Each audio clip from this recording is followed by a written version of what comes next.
ما د سکرو یې په خپلو سترګو هم لیدلې سختې ګرمۍ کې مې ببوزي ځان ته هم وخلي ما دې په خپله باندې تېر وخت رایاد کو بالله من الشیطان الرجیم بسم الله الرحمن الرحیم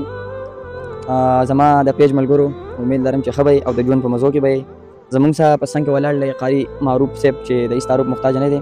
او دوی خپل شاعري کوي خپل شعرونه لیکي نو وختي ما ته رینګ وکړو زه د قاري صاحب د ځای ته راغلی یم ماشاءالله ډېر مزیداره علاقه ده او ښکلي ښکلي غرونه دي د مرغو د اوازونه سترګو رب کې په خیال لاړم د وختونو شاته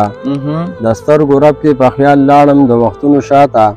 په سوچ کې لرې لرې لاړم د غمونو شاته وای ما ته د تېر وخت هغه تېره بېوسي په یاد شوه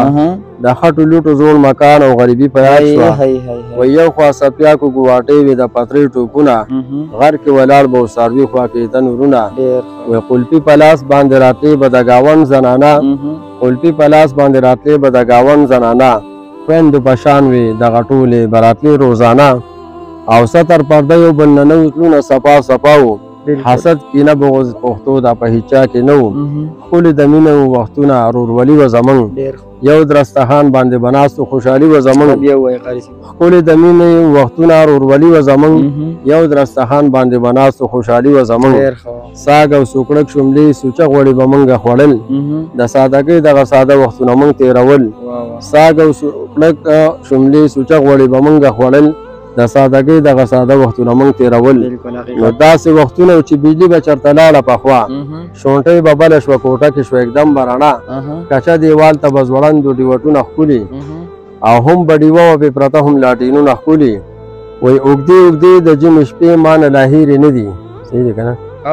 اوږدې اوږدې د ژمي شپې ما نه لا هېرې نه دي اوږدې جړۍ به په میاشتو ما نه هېرې نه دي یو ځل زما د لیدو ډېره عجیبه قصه وه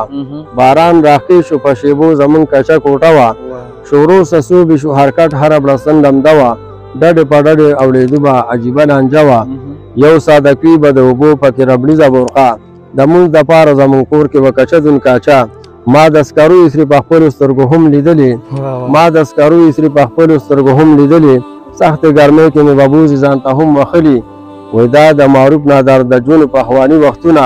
اوس هم په دغه وخت پسې ما کړي ډېر ارمانونه ډېر ښه ماشاءالله دا قاري صاحب والله چې ما ته په خپله باندې تېر وخت رایاد کو